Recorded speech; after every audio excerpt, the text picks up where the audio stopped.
Welcome everyone to the show. I'm your host Don Vic. You already know I'm here in the building with my son Stacks.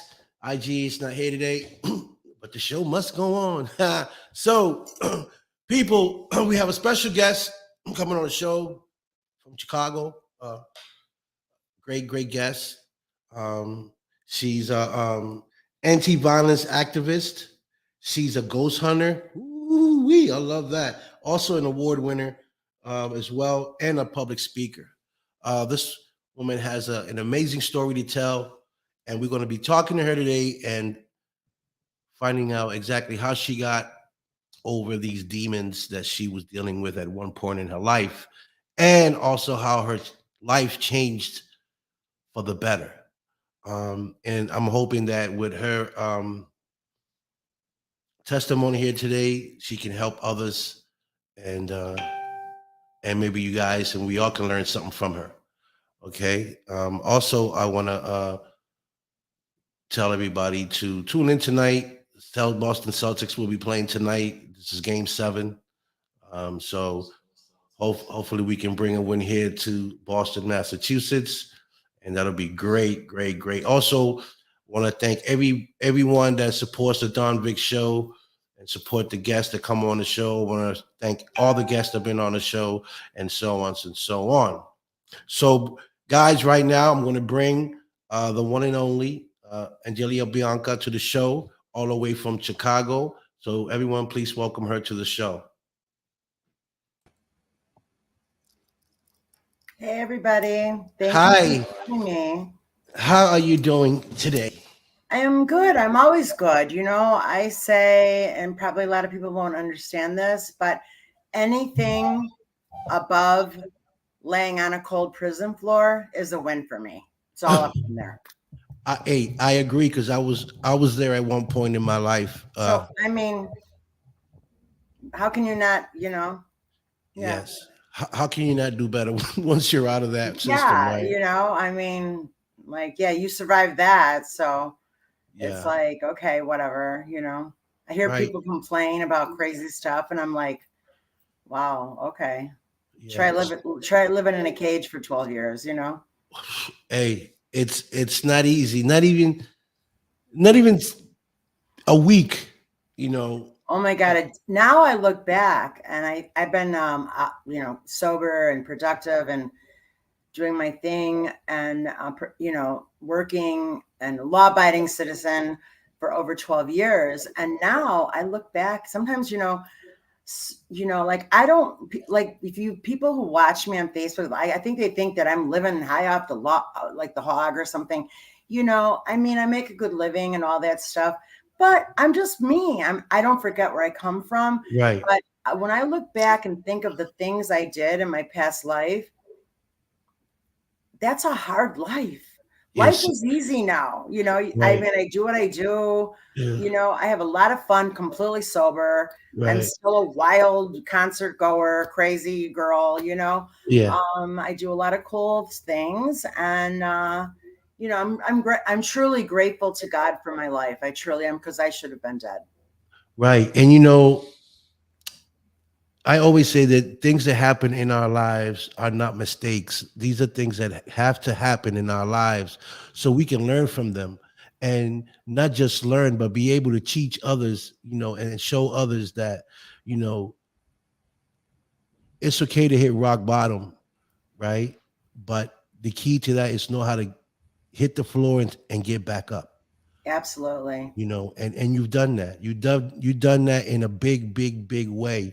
And I usually say, right, when when two individuals, a guy or a girl, gets into uh become an addict, you know usually the woman, it hits the woman the most. It's like harder for her to get out of it than a man, to, Yeah, I was real hardcore. for me, it's like Yeah, no, they. I agree with you. But in my situation, a Mhm. lot of in the streets, a lot of the guys will be like, "Oh my God, she is more gangster than any guy I know." Not Right, bragging here. I'm just right, being honest. I am right, not that person anymore. So right. that's why I can freely talk about it in an Mhm. effort to change. And before you get started really into this, I just Okay. heard you talk about somebody coming out to Boston or something and some sports things, whatever you were talking about. I'm not a sports fan, but anyway, but so I've been literally to every state in America except for the New England states, and I've literally been around the world. And but Boston is like a bucket list. So if you ever need to bring somebody to Boston, hey, give me a call, brother. Okay, that's good to know. I'll keep that in mind. I'll definitely keep that in mind. I love history. Yeah, well, you know, Boston is historical. It's got a lot of stuff Absolutely. here, Yeah. you know. So and it's a beautiful place here, you know. Yeah. So I've um, heard. I haven't been there. I will get there. yeah, you'll love it. You'll love it here. It's very nice. The seaport. We was there last night. Me and my son was there last night, and it's near the North End. And the North End is where all the Italians be. Great people, uh, and they got the great clubs. You know, the scenery is beyond beautiful. You know, we got all the lights in the buildings and stuff. It's just real nice. And I see someone just commented, and when I say stupid stuff, I just want to clarify because sometimes my words, the way I talk, I think, are misinterpreted. So I don't mean stupid as in like irrelevant. There are actual law-abiding citizens who've never done anything wrong or tried their best to live day by day and face things like suicide, depression, all these things. So that absolutely, I take that very seriously. So, Miss Irene, I apologize if I didn't mean it like that. I meant in my world because I'm on the front end in the marginalized communities, hearing about I don't have $10. What am I going to do? I got to buy my weed. You know what I mean? Like, Right. really? Are you kidding me? So, but there are a lot of issues in the world that are extremely frightening. My heart goes out, which I actually do a lot of volunteering to bring food, especially during the pandemic, house to house to seniors in marginalized communities that are starving or lost their jobs. So, I am a very compassionate person. So I hope I cleared that up for Miss Irene. Yeah, Irene, she's awesome. I believe she's in Hawaii. I mean, in Japan, Tokyo. She's from Oh, Tokyo. cool. Yeah. So there's people, you know, that tune in there from all over the world that tune in and Mhm. watch the show. Australia, you know, from all over. So that'll be great. So I want to start by asking you, you know, knowing that you've been to prison before all that started. I read some of the article that you sent me, and I know you started using at a very young age, 9 years old. What made you pick up drugs at that young age? I don't know if there's any actual one answer, and I don't blame my family for anything. Right. Okay, Hmm. that's first and foremost. I don't like victims. I'm not a victim. Even when I was in the street, I never played the victim role or poor me or anything like that. But we're talking about another time in life, another Right. era, right? So Hmm. when I was 4 years old, my mother left me with a male babysitter and I was raped at 4. And Okay. now that's trauma, childhood trauma, right? So, Right. but coming from a Sicilian family in Chicago and in 1963, 4, nobody talked about that, right? So when my mom came home, I was always like one of them outgoing, badass kids, Mhm. adults, whatever. I told her immediately, So anyway, fast forward a year, my mother left us when I was 5. I didn't know why. I was close to her. I was devastated. Later finding out it was marital problems. He cheated, she cheated, whoever, whatever the hell happened. But anyway, but she left. I'm kind of forced out because of my Sicilian family. But anyway, so I lived with my grandmother. I was the favorite. And so like I had a grandma, you know what I mean? Like Yeah. Yeah.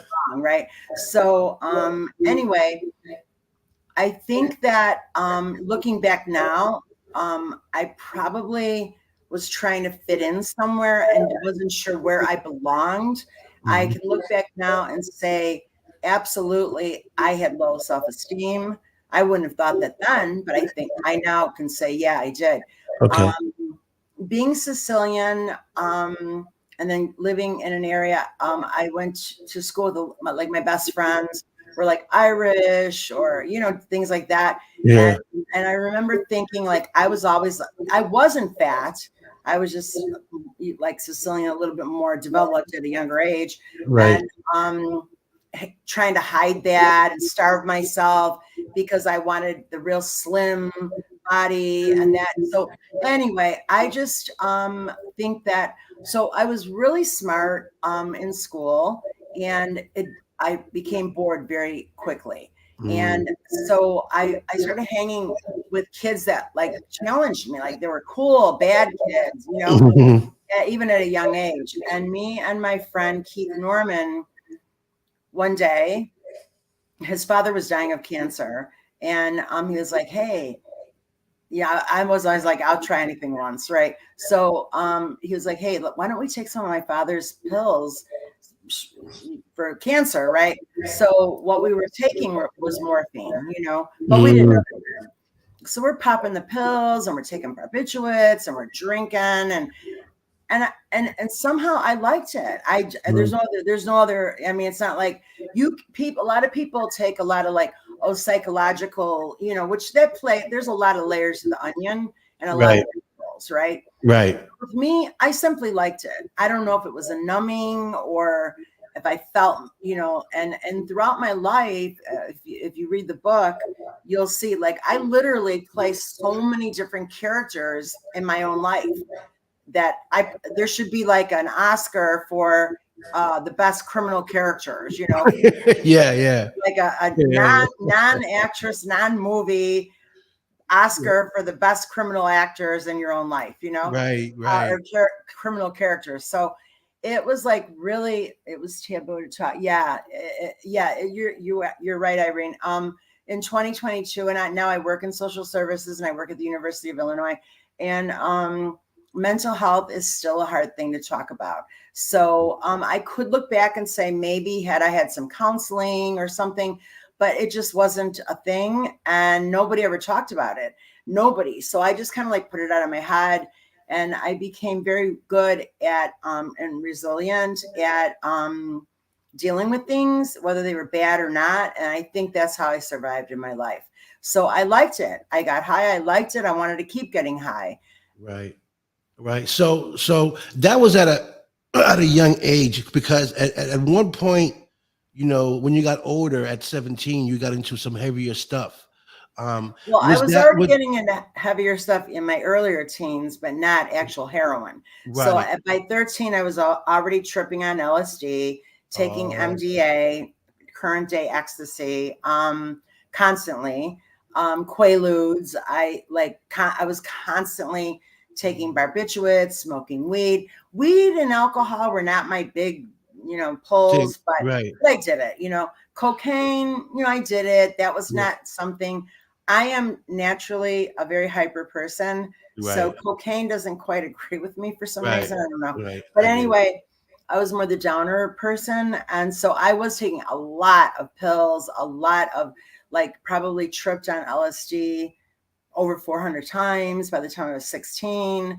It was just crazy. And like I think now how like, you know, I'm an expert in data, evaluation, you know, analytics, right? And I went back to college, just not that I'm going to be 64 in Oh, August. So it's not like good. I'm God trying to bless find a new you. career, but Yeah. I Yeah. went back to college to Northeastern Illinois University and got a bachelor's degree in urban studies. And Mm. not because I'm trying to get a career, you know, it's Right. because I wanted to start something and finish something. But Awesome. back to the time when I was 17, I was like so wild and Right. out of control. And even as a child, you know, Yeah. and spoiled, you know, like I said, I had a Yeah. grandma who Yeah. loved me more than anything and would do anything for me. And I loved her more than anything in the world. And my greatest regret is that, you know, she didn't see me or my family, Oh. my children for like 16 years. And so when she died, I was in the penitentiary, Oh. and I couldn't go to her funeral. Well, I could have, but that would have been a 15-minute thing in shackles before Yeah. while it's closed. And I loved her so much, and the guilt would have been overwhelming to me that I would end up going to segregation because I would have been trying to climb in the casket with her. It would just Right, been right. bad. So it was not going to be a good look. But anyway, so by 17, I went to Arizona with my best friend Joanne. We called her Joe, and her older sister MJ was a heroin addict. And I kind of was like, I was always inquisitive. I analyzed everything. I've been like that all my life.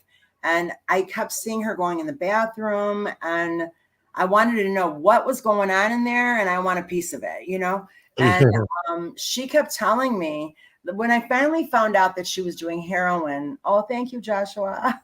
I feel I'm blessed by God that a lot of the war scars have somehow healed, you know, and I think I always say this is the look of sober, not breaking the law, and living a good life, sleeping every night, right? So, but anyway, she finally told me it was heroin. I want to try it. She kept telling me no. She was so against it. I like no, and she wouldn't, right? And she locked herself in the bathroom one day. I didn't hear her. I was trying to listen I'm trying to figure out what the hell is she doing? How's this? I didn't hear her. I jimmied the lock open, and she was blue and float in the water. Dragged her out. Somehow I revived her. Her sister called the ambulance. Even that did not deter me, right? And I kept saying, I want to try it. I want to try it. So the day came when, oh, thank you, Joshua. And I have forgiven myself, and I asked God to forgive me. So this way, oh, I'm sorry to hear that. But my God has forgiven me, and through the works of what I do, I feel that by in helping others, that I in turn help myself. You know, it's helping me to give back, right? But anyway, so I had Mary Jean up against a wall one day. She had no money. She was dope sick. My grandmother, back in the olden days, was wiring me $40 every day to Tucson, Arizona. So Mary Jean knew that, and she was like, hey, can you borrow me $10 or 20? They called the dime bag a heroin back then, a paper. And she was like, so I can buy 2 papers. And I was like, okay, I'll get you the heroin, but you got to give me a little bit of it, you know, and that's the deal. So being pushed up against the wall, as any addict in a major withdrawal would do. Okay, now I know now, looking back, she probably gave me a half a cent of the bag, you know, because I was so high. If she would have given me any more, I probably would have overdosed. But anyway, and it sounds crazy because when you first do heroin, you're sick, you throw up, it's horrible. But I don't know, I liked it, and I kept doing it, and that led to a 36 years struggle with heroin abuse and addiction, and it wasn't only that. I was also addicted to the street life, the crime. Like I was so immune to going to prison in the county jail that it was like I'd make jokes. Like an officer would be like, oh, you're back, you know, and be like, yeah, occupational hazard, you know, or, you know, came for summer vacation, you know, like, you know, I guess I think my humor kind of helped me get through these horrific things, you know. Also, I was affiliated with the gang, and so that gave me some credibility. So I never had problems in prison per se, you know, things like that, you know, and you know, I got by, and I learned how to milk that system. And the book describes all these crazy stories from prison that you know, how to get what you want, and from who, what to do to get it, you know, Yeah, I get it. That's a whole new system. It's a whole new world. Now anymore. The last time I went back, I was like, oh my God, like they took their prison back. We used to own the prisons. Now they took their prison back, walking in a single line. And I'm just like, what's happening? Oh my God. All these officers that I like grew up with them in the prison, and they're retiring. Oh no, it's time for me to retire. Like this is crazy, you know, like no smoking cigarettes, and it just, I'm glad they took the prisons back now that I don't have to be there, but yeah.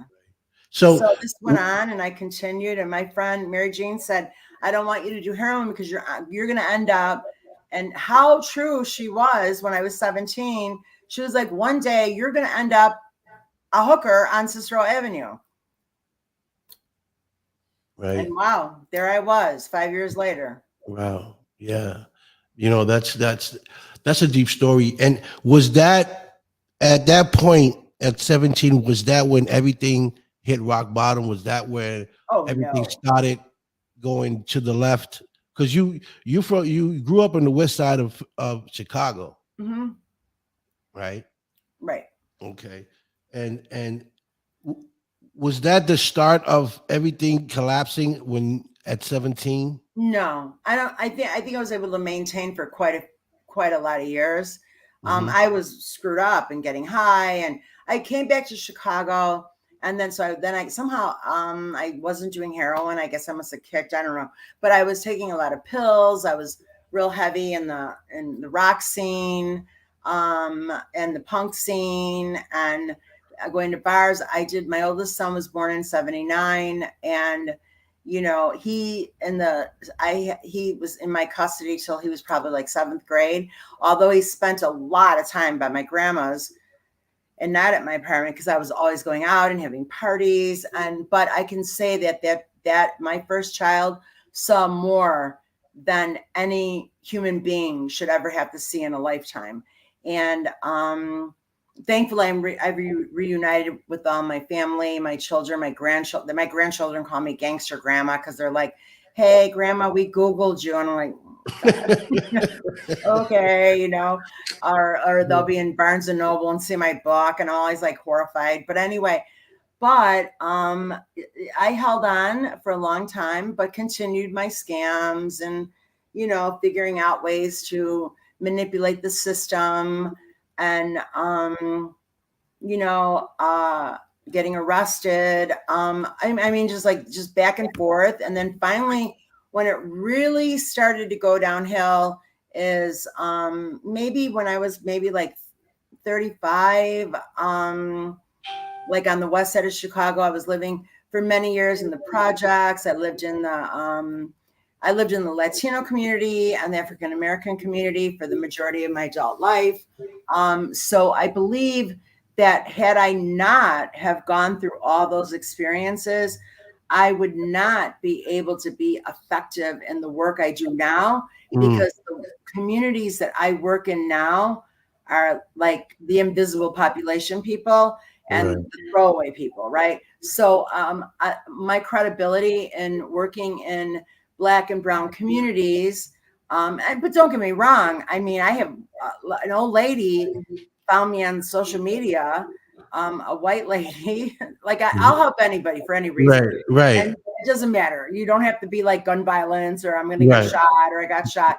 So or I'm addicted, whatever. But a woman that I don't know, somehow, I don't know, maybe the word's out on the street, maybe in the bathrooms, instead of like for a good time, it says, if you need help, call Angelia Bianca, But a elderly woman contacted me on Messenger and she said, I heard that you help people. She was from Omaha, Mm. Nebraska. And she was like, I have to move to a senior building, assisted senior building, and I have two cats, and I can't bring them, and I don't want them to go to a kill shelter. Can you help me? And I'm like, I'm thinking to myself, okay, I have empathy. Maybe she doesn't know the internet, whatever. But I relentlessly called every shelter in Omaha and then got numbers, called the people, then got her number, put her in touch, and the two cats were brought to a no-kill shelter and then adopted out. So That's it's like, awesome. yeah, so I just want to throw that out there that like I help if a person really wants help, and I know how to vet them because I'm straight and all that, but I did not forget my game. You know what I mean? So Right, right, don't waste my time. I will go to the moon and back, above and beyond to help you. But you got to want to help yourself ultimately. right. It starts within yourself. You have to want to help yourself for someone else to help you. Because if you Yeah, don't have because that they're not going to energy, go down the path that you are suggesting or the resources that you give them. They're not going to take them. And I don't like to look bad, so I'm not going I to. get it. But yes, but I know that I've saved a lot of people's lives. And, is the LOL about the old lady story, Joshua? I think so. It was quite amusing, but thankfully the cats are happy. Yeah. So, but anyway, no, the thing is that, like, there, when you get out of prison, see, I would not be able to do this work had I not lived this, right? I know those barriers, right? I know that you've got nothing, right? You get out of jail, I mean, with some like thrift store clothes they give you to wear, That's and it. whatever you got on the books, or if nothing, then $10 on a bus ticket or train ticket, and boom, you're right back in the fire. Where do they really think you're supposed to go? A convicted felon. And it's really hard. So my thing is to inspire people, because at my lowest point, I've never been suicidal. I would never take my own life. But I remember, because like in the beginning, it's really running cool. I'm walking around with 30 grand in my purse. And, my man has a dope spot and pulling in 50 grand a day, and I'm dropping up like all this, and money scams and stuff. And then in the end, I don't care how good you are. You're alone. You've lost everything and you got nowhere to go. You burned every bridge, right? That's right. So then and then you're up for like 2-3 days, hustling, getting high. That was my life. And when you finally pass out, I remember waking up and the first thing I think is like, God, really? Do we have to do this again? We got to go through this all over again. Yeah. Like, I wouldn't have cared if I would have just not woke up, but like I said, I never wanted that. I always wanted to live, but my point here is I truly did not know that I could change. I thought I was stuck. I made these choices. This is my life. I have no family. I wouldn't recognize my children if they passed me on the street. Wow. Only person that didn't give up on me is my Aunt Louise. And though she wrote me once a week, and now and then would send pictures of the kids, and I'd look at them like, who is this? Oh God, it's my son, So I'm grateful to my Aunt Louise, who's still alive and just as feisty. I've 2 boys, and I always say I'm the daughter that she never wanted. She yells at me. Wow. Like if I go to a concert, what do you do? She's real Sicilian, what are you doing? It's still COVID out. What are you doing? What do you mean? You gotta, I'm like, Aunt Louise, I'm VIP. I don't care. You're breathing the same air, like yeah. But anyway, yeah. So the thing is that I try to, with my own story, and I'm pretty known in Chicago and beyond, and I'm very openly honest, and I know that some people will be like, oh, she's glorifying it, or I'm not trying to glorify anything. Right. I'm not trying to brag that I was a good criminal, nothing, Right. It's the reality. It's the reality of how I lived, right? Mm-hmm. And so I mean, I just keep doing what I do. When I go to sleep at night, I know I go to sleep with a clear conscience. And I know that even if it was a small thing of being kind to a stranger, I did something to make a difference in somebody's life.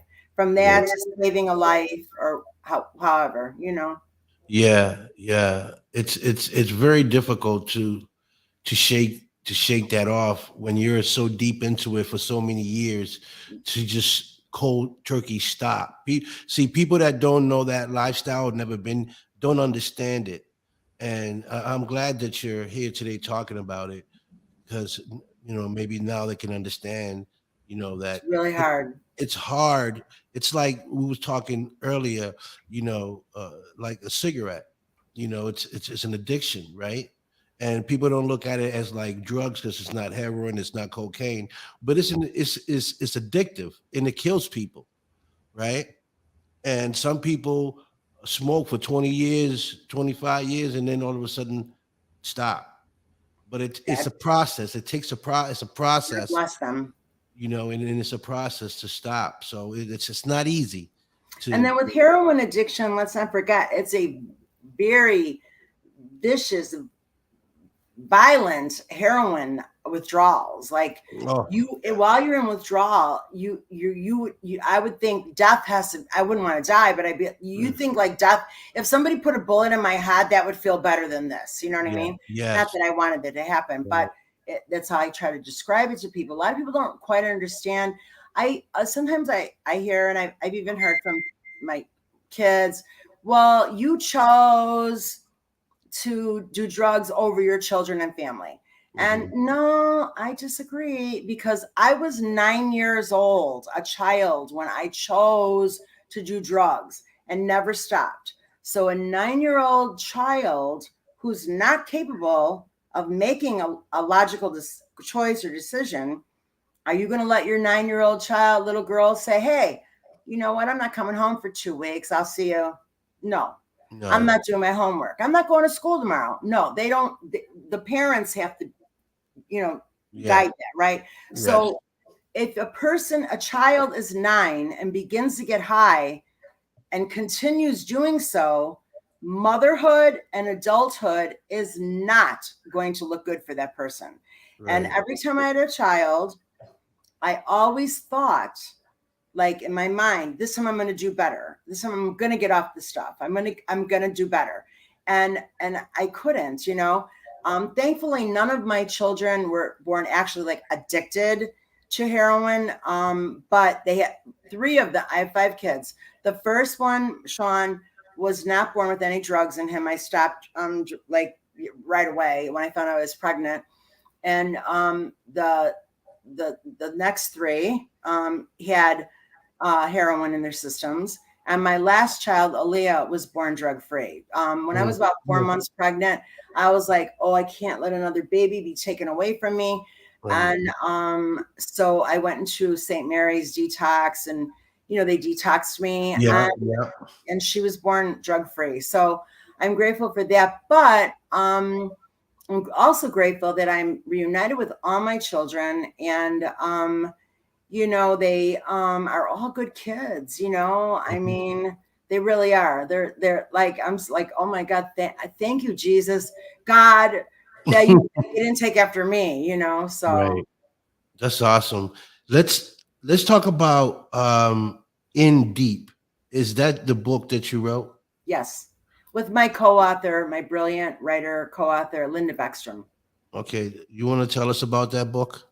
So it's a brutally, painfully honest account of my life. It is so I'm actually published. I got a book deal and through Chicago Review Press, and the publisher wanted to have 3 current stories, short, to kind of let the reader know, like what I do now, and bring them back to like she made it out. So the very first chapter is a current one, and then it's maybe 10 pages. And then in the middle of the book, there's another short current, what I do now. And towards the end, there's one more, the third one. And then the rest is like my memory, going back into like what, my life, right? Of everything. Like there is no crime I have not committed, except for I've never shot anybody and I've never killed anybody. That's it. Other than that, it's up for grabs. You name it, I've done it. And now I laugh at myself, because when I park my car, I literally get out of the car and look at the back tire, and oh God, I'm 1 inch over the yellow line, and I struggle.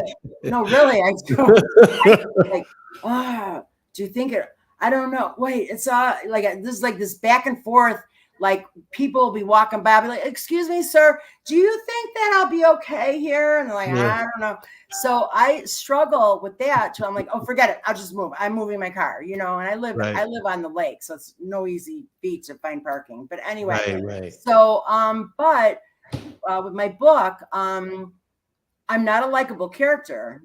And even the publisher was like, this girl Bianca is not a likable person, because I'm brutally honest.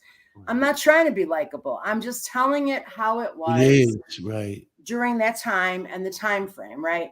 And I just tell the story. I take you by the hand, and people say that they actually felt like they were right there with me, and I'm grateful that was my motive, right? But for a message. And then ultimately, it's a very inspiring how I dig myself out of hell with my fingers bleeding, not literally, but Yeah, I know what you mean. I wouldn't give up. As relentless as I was to not get caught and stay in the streets, I was that relentless to get out of hell and make a life for myself and get my life back. And my motivation initially was because I didn't want to die in the street, and I was getting older, and I was like, okay, you're going to die from a bullet or a overdose, and who's going to care? Nobody. Right. You know? Right.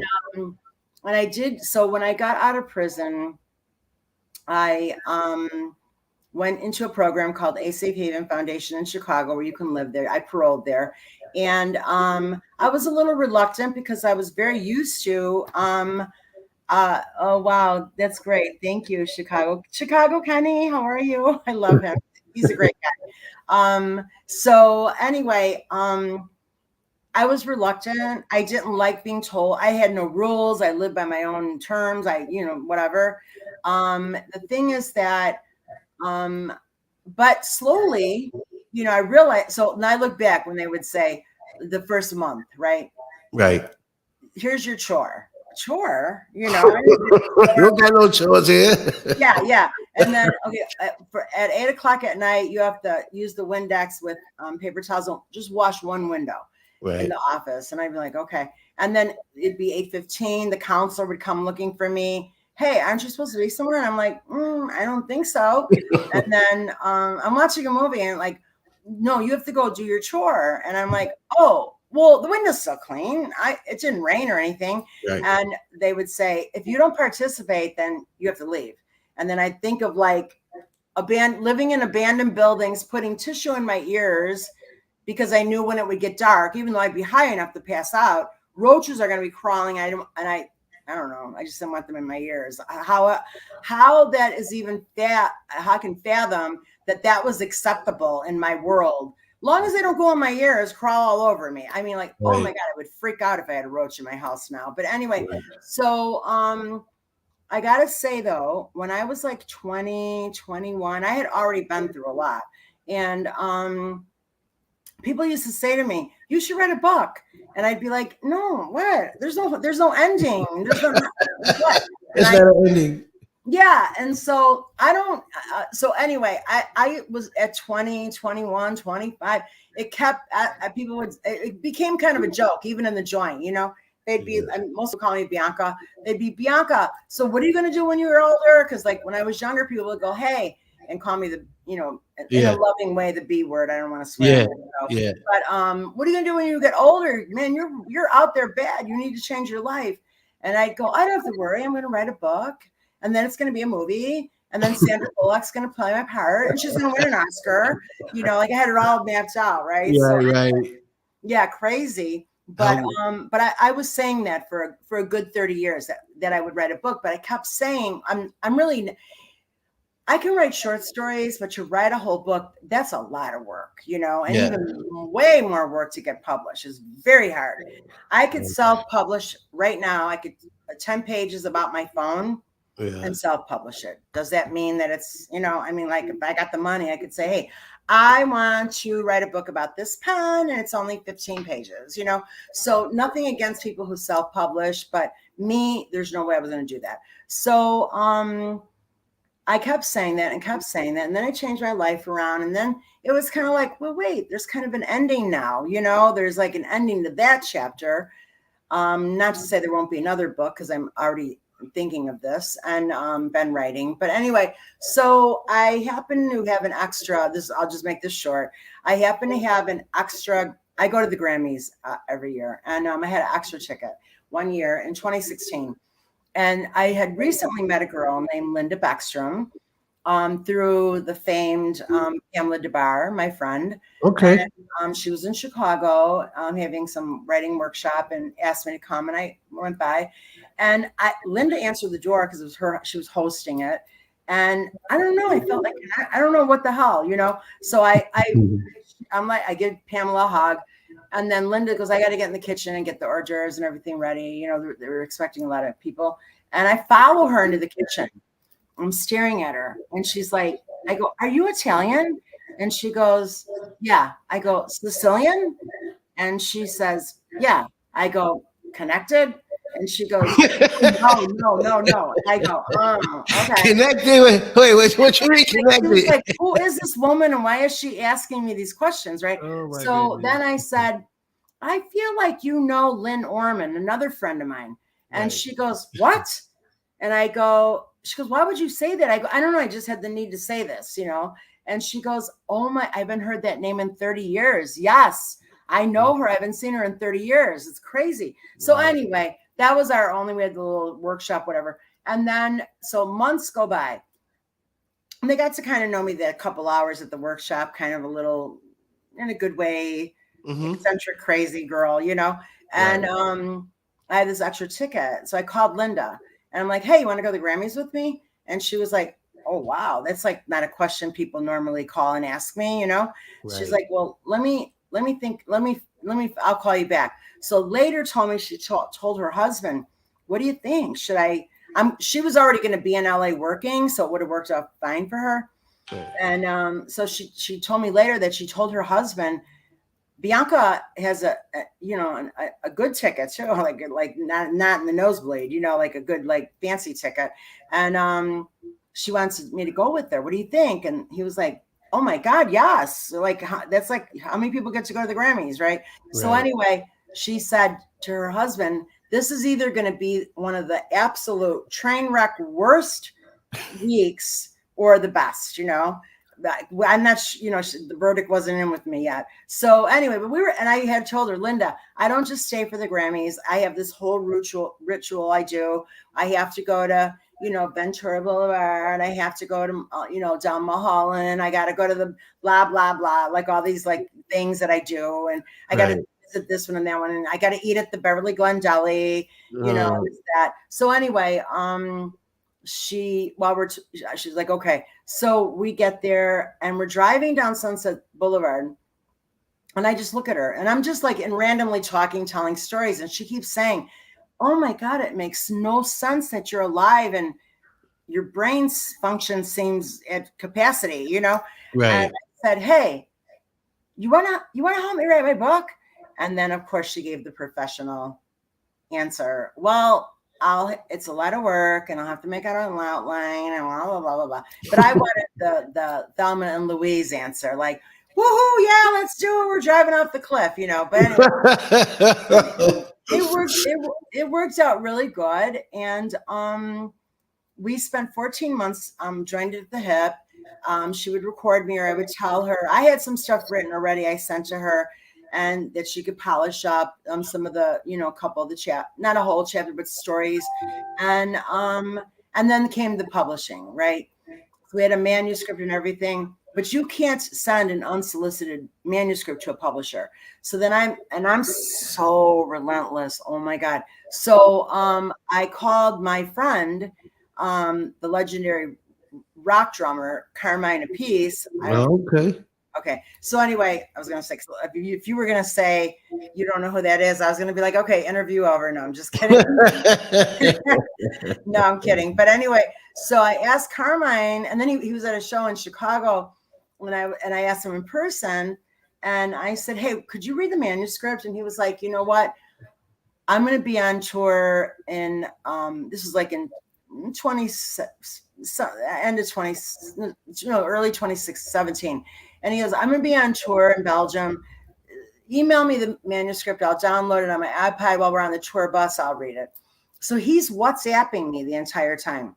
What the F? What the, you know, and you don't learn every chapter and you don't learn, you know, and all this crazy stuff. So anyway, he was just like, what? I thought I was wild. Oh my God, I got nothing on you, you know, all this like funny stuff. He's a hilarious guy. Him and his partner Leslie, I love them both. They're both my friends. Anyway, so I asked him, can you introduce me? Because he had just published a book, My Life of Drugs, sex, and rock and roll. So he never did drugs. So it's My Life of Drums, Sex, and Rock and Roll. And so he's the one who got the publisher interested in saying, yes, send us your stuff. So Oh, okay, that's That awesome. all worked out, and that was another process. But anyway, Carmine Okay. is the best. And also early readers of my book were I say he's my nephew, the rapper Vic Mensa. He's every bit my nephew.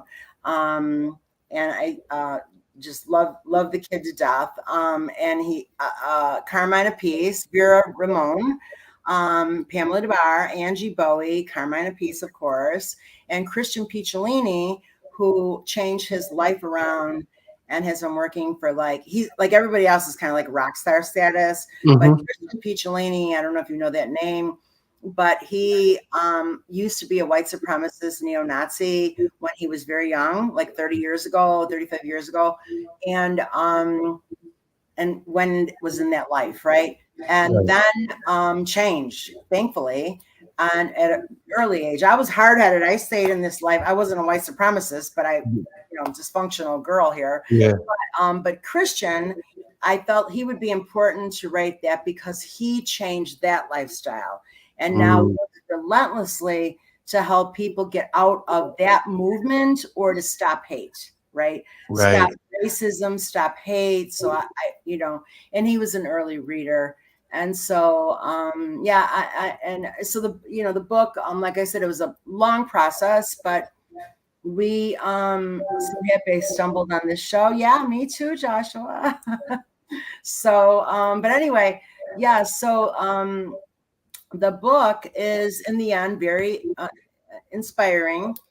As far as for me, I don't do things now or in the last 12 years because it may look like it, because I've been awarded a lot. I got an award from the city of Chicago for bravery, a resolution, because I saved the life of a 15-year-old boy who happened. I had a red light, happened to get shot in front of me. That's actually the first chapter of the book, the short chapter.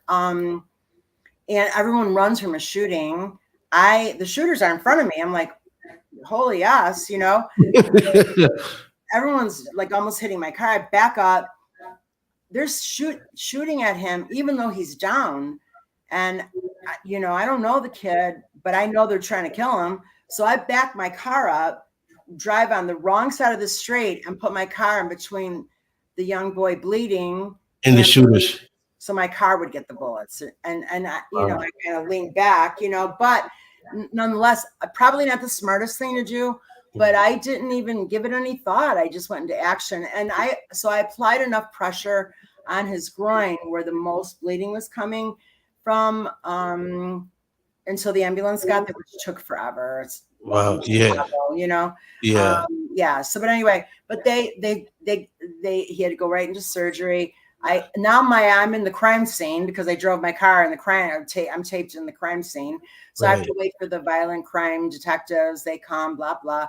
I'm like, look, I just with my I'm full of blood, and I hand him my card, and the detective said, "Man, that was really heroic. I wouldn't have did that, and I have a bulletproof vest, a gun, Yeah. like." Yeah. Yeah. He's like, whatever. So I was by this time in shock, kind of like, because you never quite get used to seeing that stuff. I don't care how many times Right. you've seen it. And I was like kind of crying, and I was like praying for the kid to live. And he had my card. So he's, he, of course, did you see the shooters? Do you know what they look like? No, I don't. I didn't see anything. I just saw the kid on the ground. Here's the abandoned car in front of mine. I don't know. I watch CSI. Don't you people have stuff that look? I mean, don't you pull Yeah. hairs out? I don't know what you do. Right. I know nothing. I saw nothing. I just heard gunshots, saw shooters. I don't know. I mean, it was like almost comical. Like, really? Right. There's the car. There's Right. 3 doors open. I don't know. You figure out how many people are in there. I'm not going to tell you, But anyway, so that detective put me in for an accommodation. And when I was called to go to City Hall to get this resolution, I refused it. And so he's saying, send me a link to buy your book on Amazon. So you could just look up In Deep and then start typing in my name and it'll come right up. or go on my website. Is my name, AngeliaBianca.com. And if you happen to get the Audible, send me an email, because then I will send, you won't get the photos, and the photos are really badass and cool. So I'll send you for free the photo file, so you can have the photos if you get Kindle or Audible. But anyway, I think Vic could put that on his page, the Amazon link or whatever. But anyway, it's really easy to find. It's way cheaper on Amazon. Anyway, so what was I saying? Oh, so anyway, I initially refused the award. I said no. First of all, I didn't like the mayor, and I thought he's going to ruin my whole credibility in the community. Right. And then aldermen were calling me, going, Bianca, these child not heard and seen and talked about society. Spectators don't want to get it. Yes, you are absolutely right. You are absolutely right.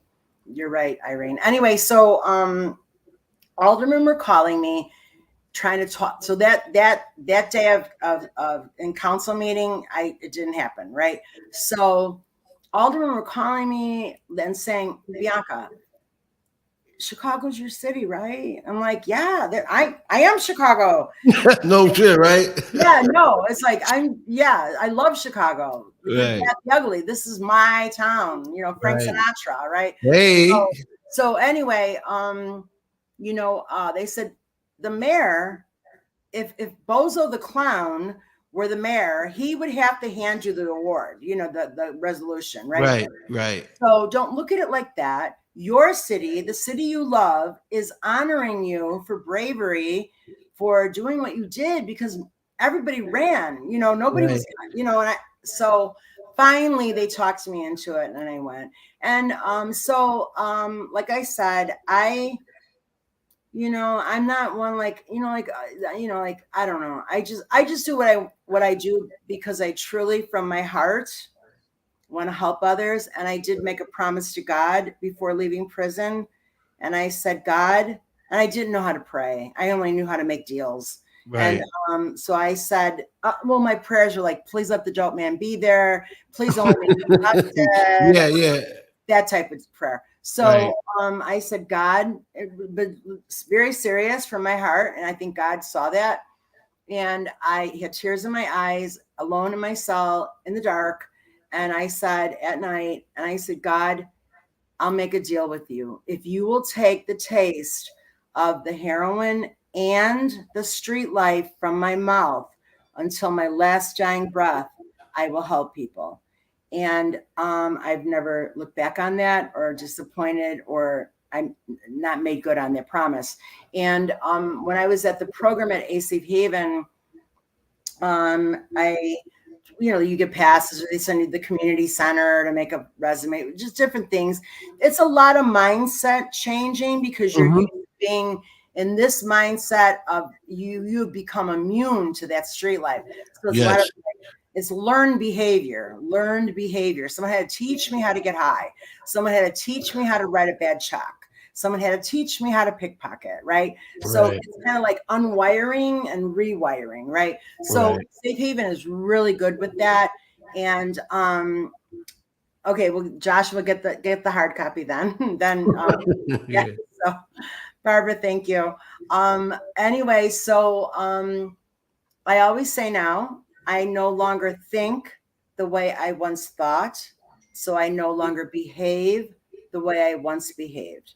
And in an effort to keep my promise to God, when I get a pass, I would just randomly be on the bus and make the bus driver stop, because I'd see a group of young people, and I would go and be like, okay, look, because they probably like, who the hell is this, like, old whatever, I'm trying not to swear. I am Sicilian, It's okay. But anyway, so my first thing was like, hey, look, so I'm not the police, I'm not the feds. I did 12 years in the joint. I'm on parole. I just kind of want to tell you the ugly side up front, because if, and no judgment, I don't even know if you're doing anything. I'm only assuming, no judgment, but and then I don't know if they felt like, I was entertaining to them, like, like a cut in the day of their normal day, this crazy white woman, Right. and I kept doing this. And then program manager of this program is not in Chicago any longer, but it was called Ceasefire. And a former, back then he was a program manager and working, and they drive through the hoods, right? Right. And he kept like multiple times saying, like, what the hell? Just like older Yeah. white woman, not knowing that I lived in the projects, like Okay. Okay. yeah, in the hood, And Right. anyway, so and was a Latin king, queen, right? So like he doesn't know that, even though like I do. Hey, ADR. Yeah, well, I'm not going to throw up because I can't give them any power, But yeah, but I agree with you, brother. I agree with you. But all respect. But anyway, so one day he stopped, and I was talking to these young guys. They're teenagers, 18, 19, 20. And as he drives, we're like laughing and like we're kicking it, And so he pulls over. All the guys know, but hey, J-Dub, his name is J.W. Hughes. And anyway, they knew him and his colleague. They're like, hey, blah, blah, blah. And then they talked for a minute. And then he was like, hey, sister, can I holler at you? And I was like, sure. And he was like, can we walk? And I go, sure. So I walk away with him. And he's like, do you know those guys? And I go, well, no, I didn't an hour ago. And he's like, what are you saying to them? And I told him, the ugly side up front, and kind of like in a laughing, joking way, because you can't preach. Preaching, we turn off, Right. Right. Yeah, you can't. I would say I'm not the mother, the grandmother, the counselor, the teacher, the police. I'm just me. I'm telling you me, and maybe I can help you. And here, take my number. And for free, just because I promised God, right? So he says to me, do you know they're in a gang? And I said, yeah. Do you know they're probably either they have a gun on them or nearby? I'm like, yeah.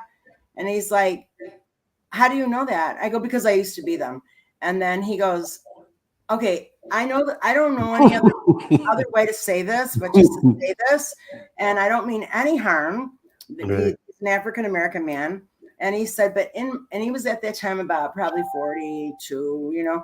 And he says to me, I have never in my life, I'm from this area, I've never in my life seen an older white woman so effortlessly talking the way you are doing this. Like I have no words, Right. And so we talked, and he said to me, hey, I need a violence interrupter. Do you want the job? It pays $15 an hour. And for a person who's just getting out of prison in 2011, that's 15 now is okay. I mean, I personally, I'm not bougie, but I'm not working for 15. I'm sorry.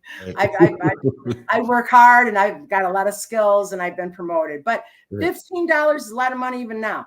And back then I was like, oh, absolutely. I didn't quite know what a violence interrupter did, but he's like, that's what you're doing. Right. So, long story short, he hired me.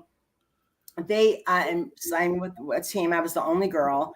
Everybody else there was 2 Latinos and like 4 African-American men. Mm-hmm. And so it was kind of funny, and I'm close with all of them to this day.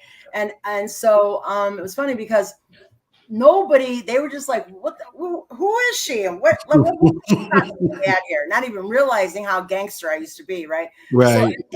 So after like 2 or 3 weeks, I'm on my way to, and they assigned me to the worst section of the city that they had, because their men employees, they could walk through that area and be like, hey, and everybody's like, hey, what's up? But they couldn't really get into them. Right. So they're like, put her there. And so it was kind of like not JW, but that now the supervisor and the guys, and they're like, oh, she won't last 2 weeks, so she won't last 3 weeks. They were taking bets. They were making bets. That's great. They were. And so I didn't know this though, like, oh, she's like, wow. She's, no. I just said this to my daughter because she's running now. And I said, quitters never win and winners never quit. And I'm too determined of a person, you know, once I make my mind up. Anyway, so after about 2-3 weeks, I'm on my way to the area. I get a call from the supervisor and he goes, Bianca, where? I go, oh, I thought I was like in trouble. I go, I'm on my way right now. He goes, no, that's not why I'm calling. We're doing a walkthrough because the supervisors will walk through the area and kind of get a feeling, you know. And I said, oh, okay. Well, I'll see you in a minute. I'll be there in 15 minutes. He goes, no, stop talking. He's like, you own this area. You own the jungle. They called it the jungle. He's like, you own the jungle. Everywhere we go, every young person, everybody's like, either where's that white lady? Where's Bianca? Where's the girl in the orange shirt or coat? You know, and he's like, unbelievable, you know. Right. So I never looked back. I continued getting promoted, outreach worker, then supervisor, program manager, then the headquarters at the University of Illinois. 600 a week, tax free is even nicer. Yeah, it is, but then you end up in jail. So, and I'm not going back there. It costs more then. Yeah, it costs way more. That's 600 a week, tax free. Nice, okay. Right then. But trust me, it catches up with you. I've been there, done that. But anyway, but so I've been, and then I learned a lot of skills from the women that were working with me. Behind the scenes, and I became the coordinator of data and documentation. And I got to tell you, I think I probably was always like an undercover geek, but was lost in that swirl of street life and drugs, because I find running data and analyzing data is so exhilarating. Like that's my happy place, right? So, yeah, so I've learned a lot of skills, and I, through my book, I get a lot of public speaking, but more so through my being an expert in behavior change and violence prevention. I've been invited to other countries on all levels of violence. That's awesome. As far as like even Abu Dhabi to work on behalf, like, summoned by the Crown Prince to work with 15 people for a week, to not against her, like I wasn't fighting terrorism, but to build a program that could deter the false propaganda that makes people believe that they should join a terrorist group, right? So, but my main thing is violence in Chicago, in this country. I've been to every state. Violence is everywhere. On every different level, and yeah, so that's my and then the first couple of years that I changed my life was a little hard, because like my sister, who would have like the whole family over for the Christmas Eve thing, and I remember the first time she had me over, I couldn't even, I got to see my grandchildren for the first time, but I couldn't even say I'm your grandmother, so they probably thought I was just some random woman that got invited to the party, you know. But somehow we bonded, and they kept sitting on my lap, and we took some pictures, but I couldn't say it. And so the book, I don't want to spoil the ending, but at the very end, when my granddaughter Gemma whispers something in my ear, let me just tell you that people all tell me they lose it.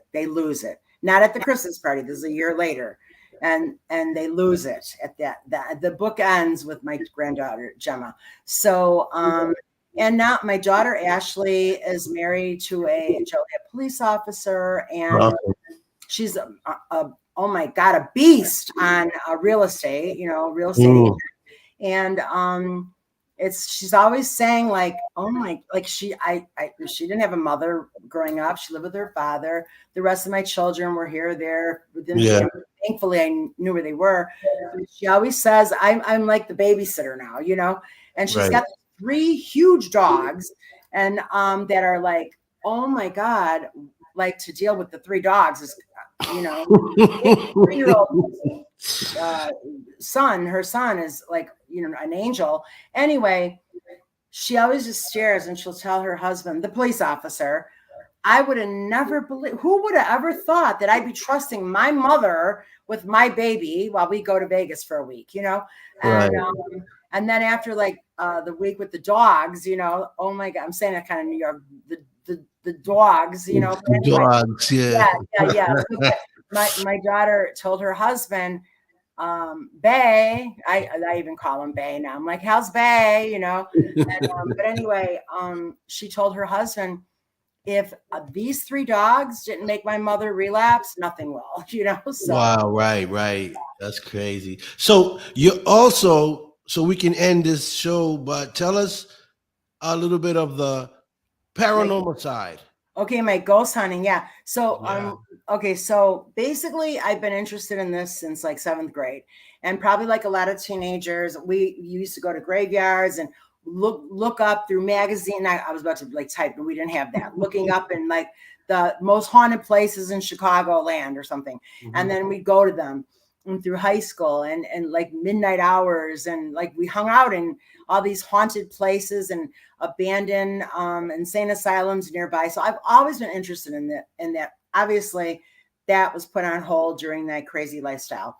And I did a documentary for A&E, which is, you can find it. I think it's everywhere now, probably Amazon Prime, but it's called The Secret Life of a Gang Girl, The Untold Story.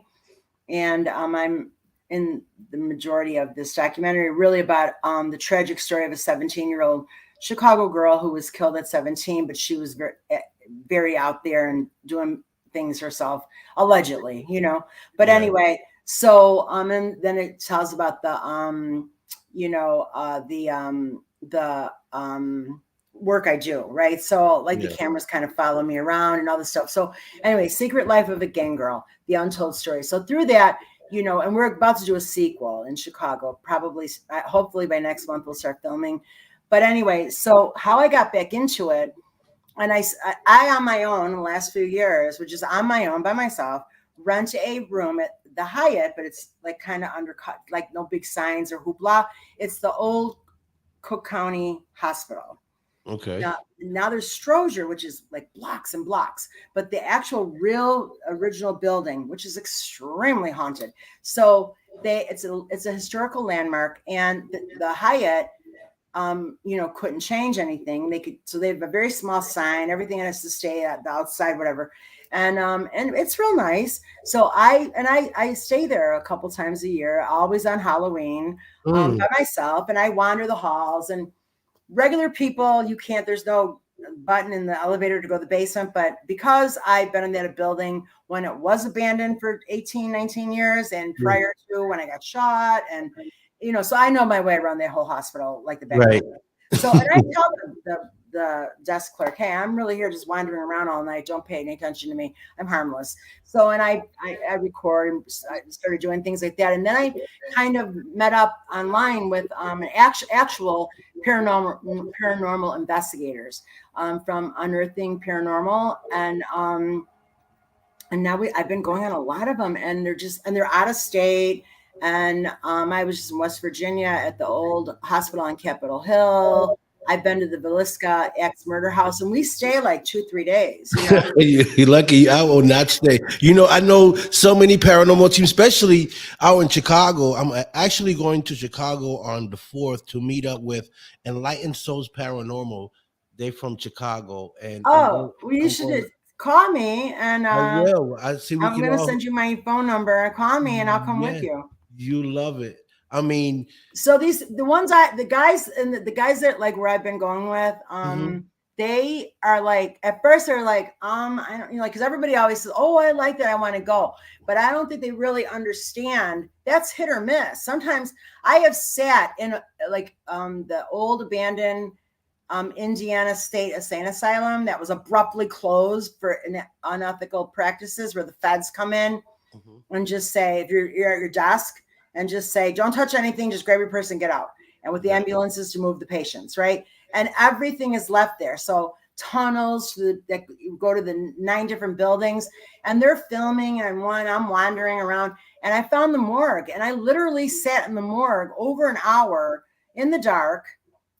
And then when I would see the REM light go off, I'd start like put my phone to like film, but it was all dark black, and then nothing, and then stop, then another. And mind you, there's no heat. And this was in January. It was freezing, you know, like you're shaking, you know, I've got all these layers on, but I finally did start communicating. And I heard a woman, and it was like, what, I want to talk to the female, and the men were saying, this was through the EVP recorder. EVP, so right. yeah. So, and I said, I want to talk to the female, and a couple men were like, no, she's dead. You know, I mean, I have it all on recording. You could just, Wow. I actually posted it on my Facebook. But anyway, and then finally you hear this voice go, Maggie, you know, and I go, Maggie, did you die here, Maggie? I'm so sorry. You know, I'm like, whatever, you know, like trying to be, you know, like maybe you could move on, or whatever goofball. I'd bring holy water across and a little statue of the Virgin Mary. I don't know, you know, but anyway, so I later, when I left, Googled, and there was a nurse named Margaret who hung herself prior to the feds coming in the nurses station. Maggie, Margaret, I don't know if you figure it out, you know. But yeah, so I just, and the guys that I go with, they know I'm truly not afraid. Although, don't let me see a rat or a raccoon. I'm with you, Bianca, on this one. I'll be running right. I'll be passing you for see a mouse. So no, they told me when they're recording or filming, like if I'm in another building, if I walk in, no problem. And even if I wanted to say something, and they're used to me, they know I swear. Yeah, I can't. You know, I'm not going to apologize. It's just who I am. But anyway, so they're like, but don't swear, because then you can't edit that stuff out. That we don't want. You know, you can't bleep. You know. So I said, oh no problem. So I walk in, and they're filming by the nurses station, and it's like dark, and I'm like looking up, and it's like half the ceiling's there, more is like not there. Some rafters. And I thought I saw shadows. So I whisper in one of the investigator's ears, I think I see a shadow. I point, and he goes, I see it too. Like that, right? So, all right. So we're thinking like some ghostly thing, right? So I'm just standing there. We're looking that way, and then I'm just standing there. He's got his flashlight looking that way, and I just go like this, and happen to look up, and right above me was this huge raccoon. Or I think raccoon, possum, something really huge, that I went, oh my God, like crazy. And I'm gonna die now. I was like crazy. And so they actually edited and sent me that little piece of that recording, because I was like, oh my God, I'm swearing, I'm sorry. Oh my God, I'm sorry. And then I'm like, oh, even worse, I'm being recorded as a big sissy, you know. Like, you know, and now like, oh my God, I'm a punk, you know. But I would, and then like everything is still in the insane asylum. So when I went to try to get away, and I had a hoodie on, but the hoodie wasn't up, so I'm like trying to pull my hoodie up, thinking he's gonna jump in my hair. He looked like he wanted to eat me for dinner and bring the rest for his family, right? Oh God. So she used the same name, Maggie. Oh, well, you must have just Googled it then. Yep. Okay. Yeah. Well, there you go. That's and Donna's also here. So big shout out to Donna. And if you go on my Facebook page, like go back, because this was in January, but if you go back on my Facebook timeline, you'll see like just a blackness of a video, and you'll hear the whole conversation. I'm like having a conversation with, I don't know, but somebody, you know, I think that was the caption. But anyway, so I always ask wherever we go, because they have to get like permission from the city or whatever. And I was like, okay, so tell me, are there rats? And they always say no. And even the guy at the insane asylum was like, oh no, it's just as cold in here as it is out there, you know. And I bought it, you know. Yeah, I guess you're right. There's no food in here, and it's just as cold. But no, they're in the rafters, because they're getting the what do you call it, like the insulation, making nests. So that's got to be at least a 5-degree warmer. I don't know, you know. Right. So I'm like, I called the city. I'm like, look, you have raccoons, you know. They're like, I was done, you know. But anyway. Yeah. And so I was like panicked the whole time, always looking up, you know. But other than that, I'm not afraid. So I think they like that, because I'm not one of those Scary, scary, Though scary. I feel like I'm an empath in a way, and that doesn't mean I have magical powers. It just means that I can feel stuff. And sometimes when we go, I'll approach a room and I'll get a lot of pressure. And I Mm, know that's I can't go in there. No, right, that it's a bad feeling. Something right, bad is here, you know. So I right. won't go in that room. But I actually have a lot of fun. I drive, I throw my rock and roll on, and I'm on the road, you know, and Yeah. I just got back from the old Blackford County Jail in somewhere in Indiana, like a 5-hour drive from Chicago, and it was just so crazy, like Yeah. like a county jail, and they had like literally like 5 or 6 cells. Like Cook County Wow. Jail has fifty I, thousand I beds. I think I seen you post that up. Yeah, and Yeah, so I think I seen you post that. That's an old jail sheriff office, yeah, and it had yeah. like When the five sheriff cells. actually had a heart attack in his office and died, Yeah. but so I didn't know this at first, but so because the building is from like 1879, and Mhm. so you know, a form of in courts of conviction of execution was Yeah. hanging, then gas chamber, Yes. electric chair, lethal, whatever it is, you know. Yeah. So if I didn't know at first, but then I just told this and I'm like, oh, so one of the guys go, no, they take me on like the upper floor and there's a slat and they're like, that's above there's where they would do the carry Hanging. out the executions and hang and the body would drop right here. So then I'm like, wait, I want to see but where's up there? You know, how do you get there? And I couldn't find it, but I finally found it. And Mm. I went up there and it was still the gallows, you know what I mean? Yeah. Like and Yeah. with the noose still there and Wow. 2 chairs. And I was like, I because I then I googled it and it said that yeah they keep it's still in the jail, everything's still there. I went in the basement, there's evidence Wow. still there, like marked, whatever, all kinds of stuff. The whole segregation in that damn basement, freezing, horrible. But anyway, but I did Google it, and it said that they did hold executions inside that jail when it was not possible to hold them outside. Because I guess the thing back in those days was to hold a hanging execution from some, you know, someone convicted of murder or something, Yeah. whatever it was. They'd be outside. But if they couldn't hold the execution outside, they were held in that jail. So there was a lot of activity, a lot of crazy stuff going on in there. I took there was a guy from Chicago there, and this is like in the 30s probably. And he had 3 bank robberies and he had 3 accomplices and he wouldn't rat, right? So now back in those days, it's probably going to be like a 50-year sentence at Alcatraz or something, you know. But Yeah. anyway, so he goes to court. His name was Frank. He goes to court and they make a deal with him.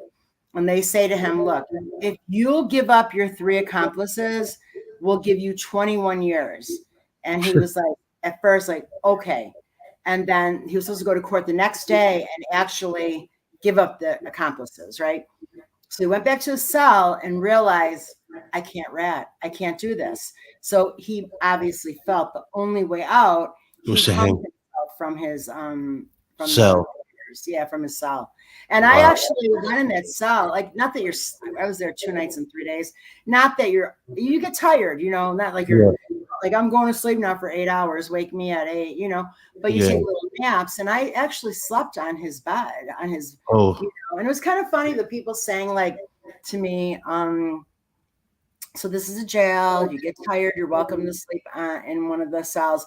But mind you, they're not comfortable. And Nothing wanted to say, yeah, comfortable.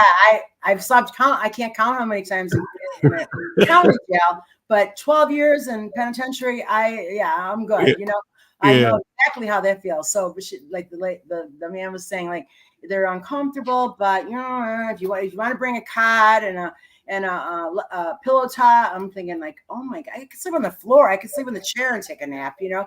But anyway, I did sleep in the man's not cot, the thing, you know, cell, and I slept fine, you know, and you know, that was that. So Mhm.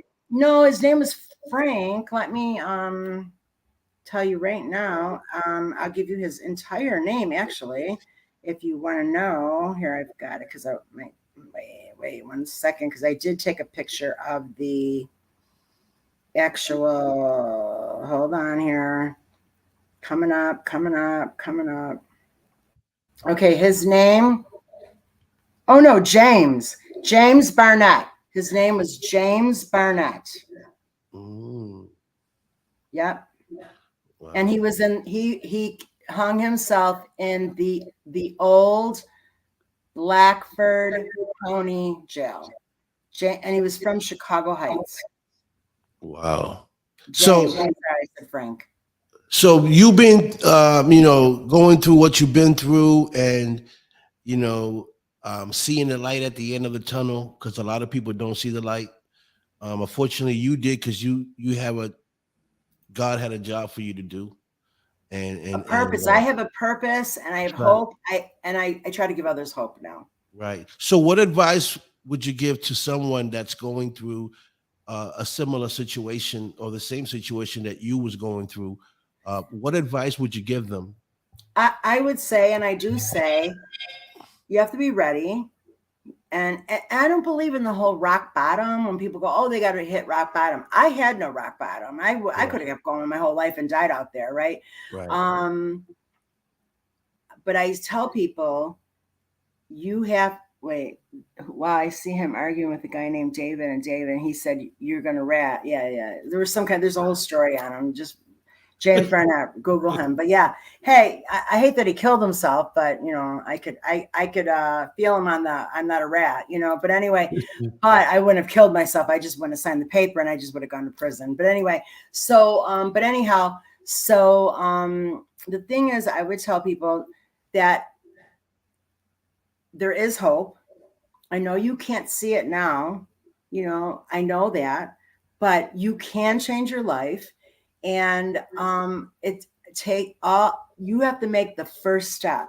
If you make the first step and ask for help from somebody, a program, you might have to go. Like, I didn't like living at Safe Haven for 8 months, honestly.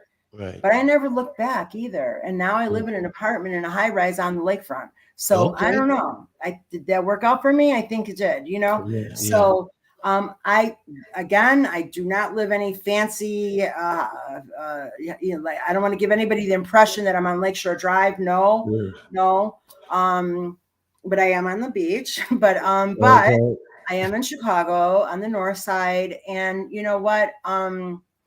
Okay, well, just don't get a gun and shoot them for the beer. Go buy your own beer. Go get a job and buy your own beer, Joshua.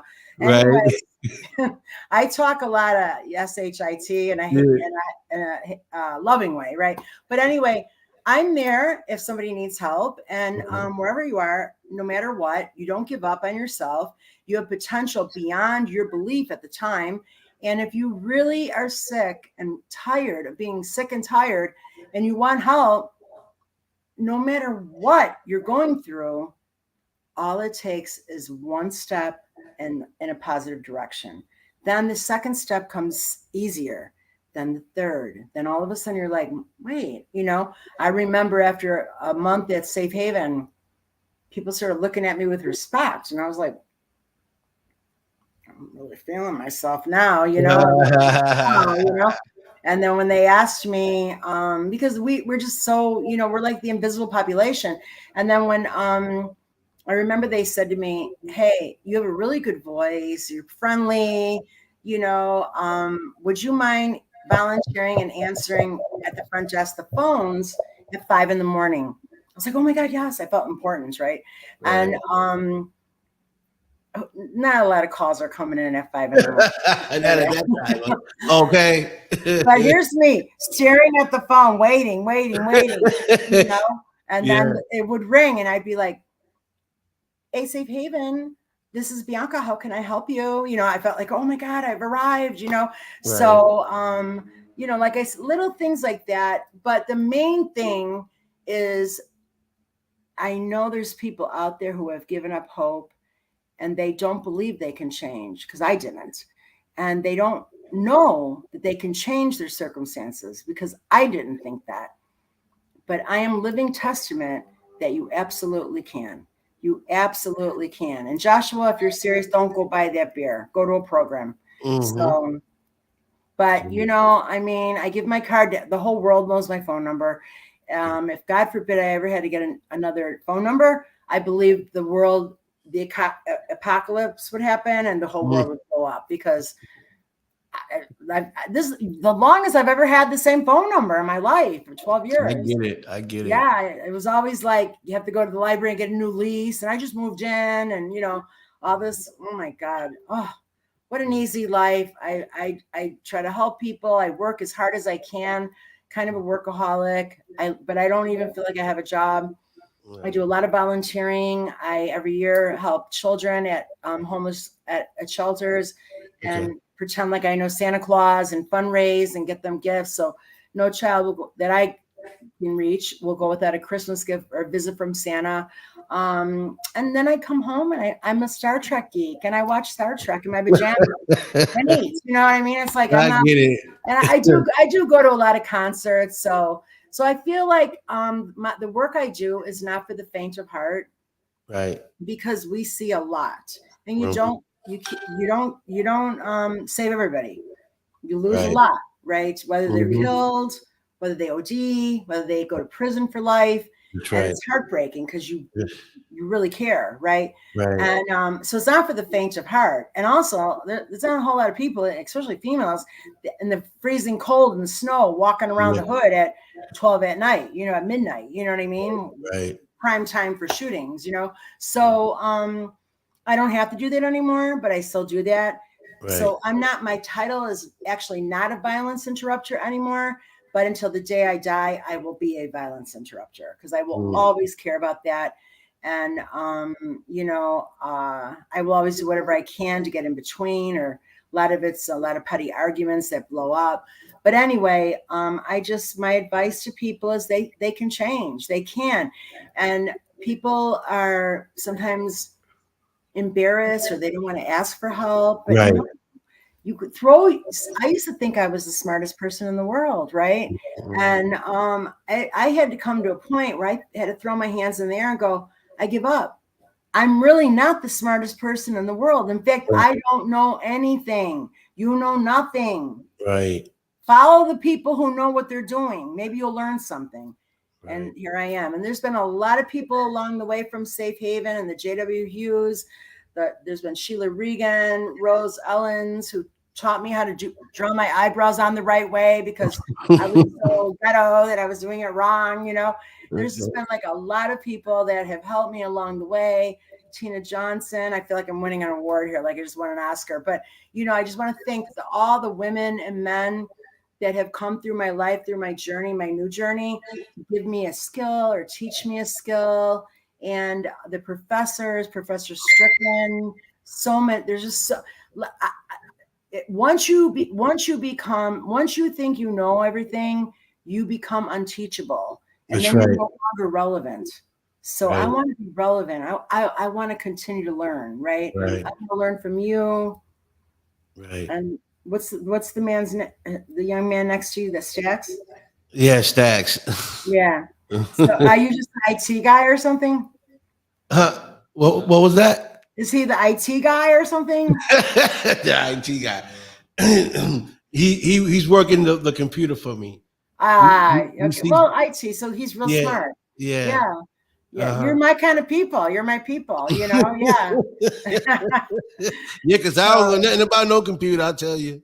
No, I love it. But anyway, yeah. I mean, if any of your listeners want to contact me or live in the Chicago area, even if you do not live in the Chicago area, I don't care where in the world you live, trust me, I know my whole brain is a wealth of resources.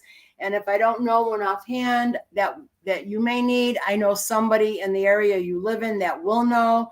And I literally, I mean, look, I was on the news, I don't know, last year, the WGN morning show, like everybody watches it in Chicago, right? Right. And I said, I get like 50 or 60 inbox on Messenger and Instagram. I get all these messages, right? Yeah, he's quiet, but that's okay because he's doing his computer thing. But anyway, so I get all these messages, and I said on air in Chicago on live TV, at the end of the day, when I go home, I answer every message, which I do, right? I answer every message, and unless you're inappropriate with me, then I tell you you're disgusting and then I block you, But Right, anyway, right. that doesn't happen that often. But anyhow, so after that news show, it's like I got like 100 and something inboxes, right? So Mhm. I'm like, hey, whatever I said, and majority of people were like, "No, I saw you on the news this morning. I just wanted to see if you really answer your messages." And Oh, I'm people are like, so yeah, crazy. I don't lie. I don't lie. I don't compromise. I Right. don't break a small rule. So that way I won't break a big rule. That's And right. that's how I have to live my life, Well, And I'm well, happy. And success is not measured by the amount of money you make, but rather by the quality of life you live. And I'm amen not to a that. rich person, but my quality of life makes me the richest person in the world. Amen. Amen to that. Well, I want to thank you for coming on the And a show. big Giving me, shout out to Donna. yes, Donna. yes, Donna. Definitely shout out to Donna for making this happen. Uh, Yeah. Also, big shout out to my brother Sammy Hill, Lee Hill as well. Uh, Mhm. you know, that's kind of the crew. Yeah. Oh, yeah. My So, crew. so listen, I want to wish you the best. I want to thank you for coming on the show. Yeah. Um, Anytime we should do it again. And don't yeah, forget when things invite me to Boston, I'll come out there. yeah. I'm gonna be doing a lot of traveling this couple months.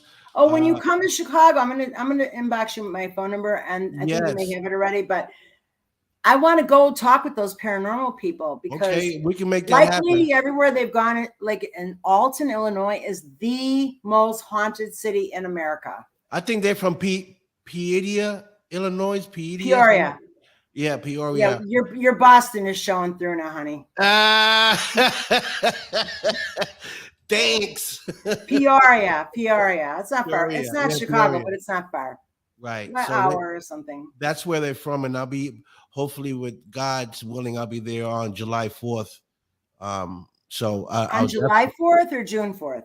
July for June Oh, 4th. I'll be in Baltimore shooting the film. okay.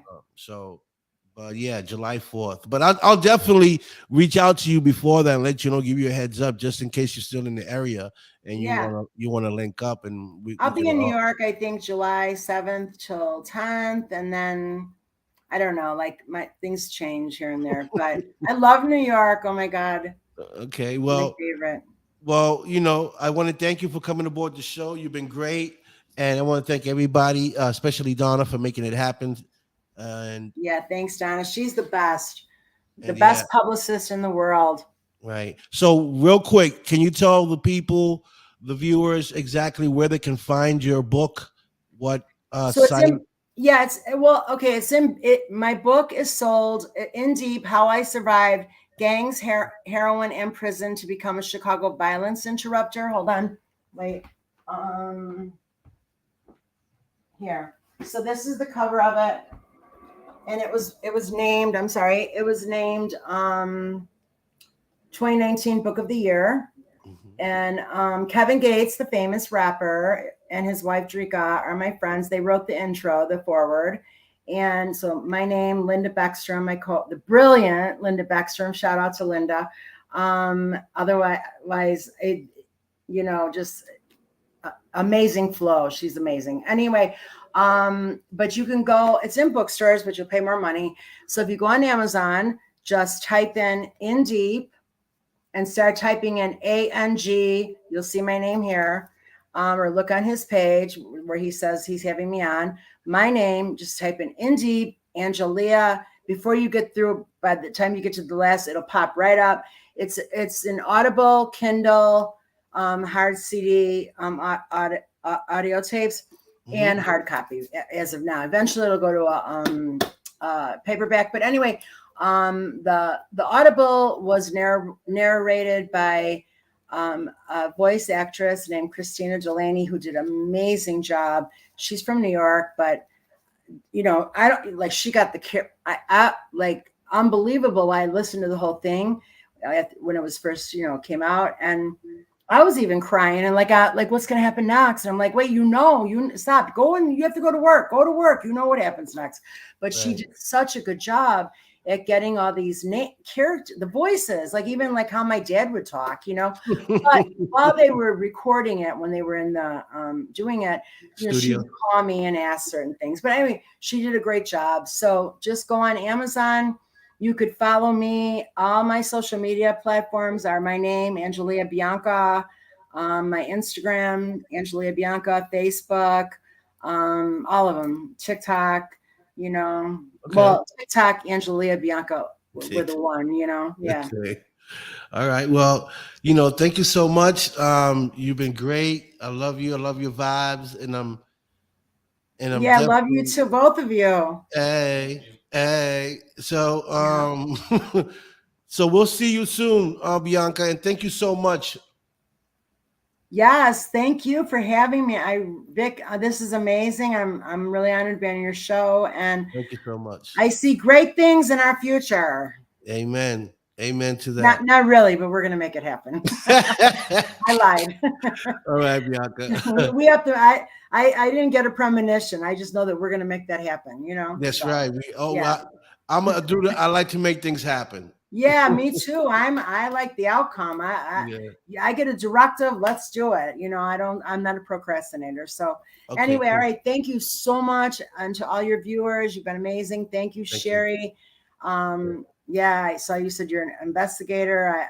I think you're the one who found the guy, his name. Yeah. So, but anyway, all right, everybody, be blessed. Have a great day.